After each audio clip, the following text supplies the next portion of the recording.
Ketika hakim dengan rekam jejak panjang dan reputasi tegas justru gugur dalam seleksi hakim agung, pertanyaannya bukan cuma kenapa dia gagal, tapi sebenarnya seperti apa hakim yang dicari untuk duduk di kursi tertinggi peradilan Indonesia. Nama Albertina Ho kembali menjadi sorotan setelah dinyatakan tidak lolos seleksi calon hakim agung 2026 oleh Komisi Yudisial. Dari 335 pendaftar, Komisi Yudisial menyerahkan 14 nama calon hakim agung dan hakim ad hoc Mahkamah Agung kepada DPR RI. Nama Albertina tidak termasuk. Secara prosedural, hasil tersebut tidak otomatis membuktikan adanya intervensi politik. Komisi Yudisial menyatakan, seleksi dilakukan dengan prinsip transparansi, objektivitas, partisipasi, dan akuntabilitas. Ada pula mekanisme blind review dan passing grade yang ditetapkan sebelum identitas peserta dibuka. Namun, kasus Albertina tetap menarik karena ia bukan hakim yang baru meniti karir.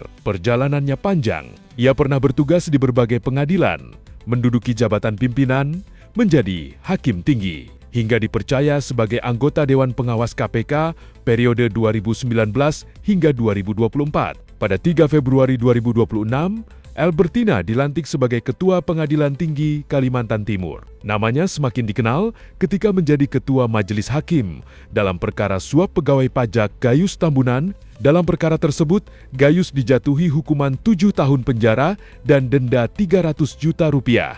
Rekam jejak itu membentuk citra Albertina sebagai hakim yang tegas. Lalu muncul pertanyaan, benarkah hakim yang tegas sulit dipromosikan? Jawabannya tidak bisa diambil dari satu kasus. Sebab, seleksi hakim agung tidak hanya melihat kemampuan hukum.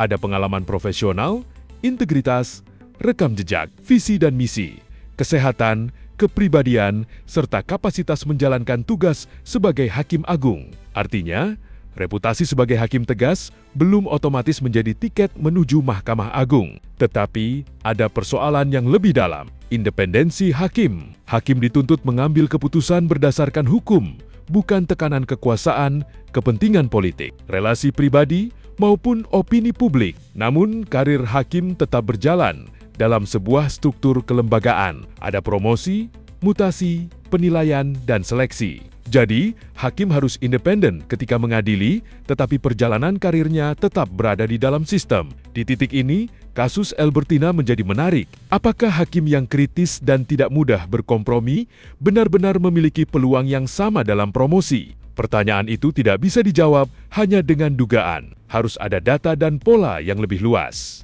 Dalam pertimbangannya, seleksi hakim agung tidak hanya menilai kemampuan hukum, tetapi juga akademis, profesionalitas, visi dan misi, kesehatan, kepribadian, serta rekam jejak. Artinya, seleksi memang memiliki banyak parameter dan posisi hakim agung sangat strategis. Dalam seleksi 2026, terdapat 11 posisi kosong, 2 kamar perdata, 2 kamar agama, 4 kamar pidana, dan 3 kamar tata usaha negara khusus pajak. Putusan Mahkamah Agung pada tingkat kasasi dan peninjauan kembali dapat menjadi rujukan penting bagi perkembangan hukum. Karena itu, yang dicari bukan sekadar hakim yang berani, tetapi hakim dengan kompetensi, integritas, independensi, dan kematangan mengambil keputusan. Lalu siapa Albertina Ho? Ia lahir di Dobo, Maluku Tenggara, pada 11 Januari 1960.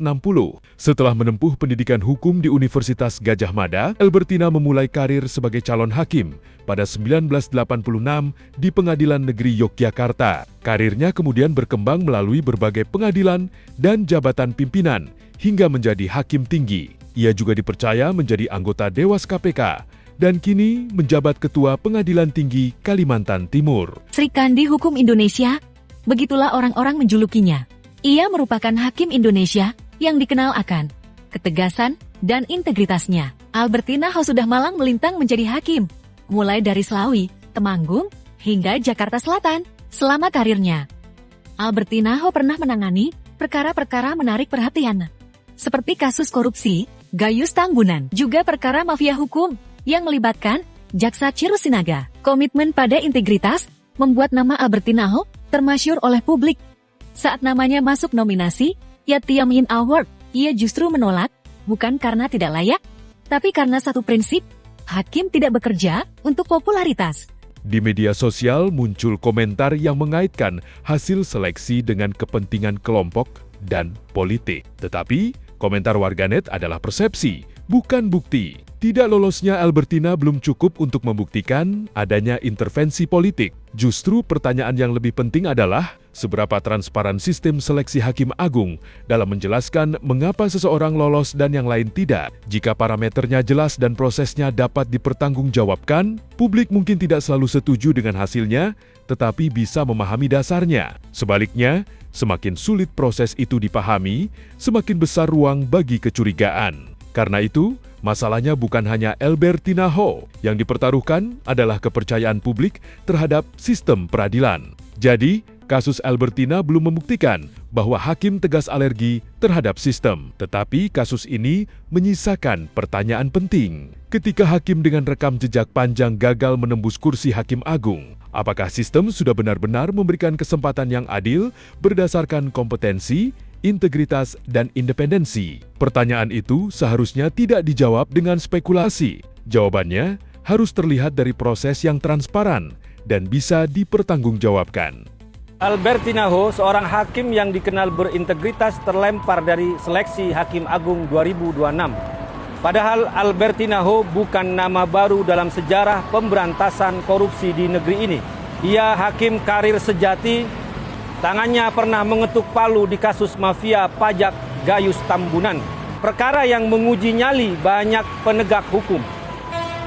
Ia lalu dipercaya duduk sebagai Dewan Pengawas KPK, lembaga yang mengawasi lembaga anti korupsi itu sendiri.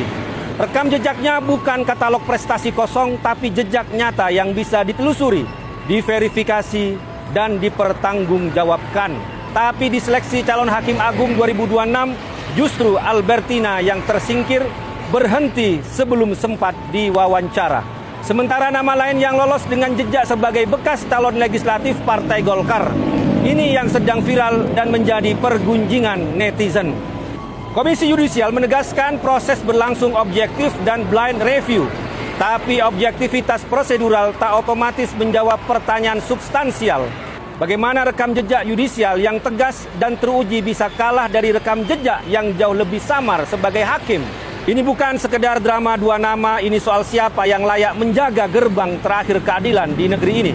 Mahkamah Agung bukan panggung transaksi kepentingan, apalagi tempat titipan yang menyusup dengan wajah hukum, tapi hati politik kepentingan. Ketika lembaga sekelas ini mulai disusupi kepentingan yang tak jelas asal-usulnya, yang dipertaruhkan bukan cuma satu kursi untuk Hakim Agung, tapi kepercayaan publik pada keadilan itu sendiri. Publik harus terus mengawal, jangan biarkan kuda Troya masuk istana hukum yang tujuannya bisa merusak dari dalam, sementara mereka yang benar-benar berintegritas justru disingkirkan diam-diam.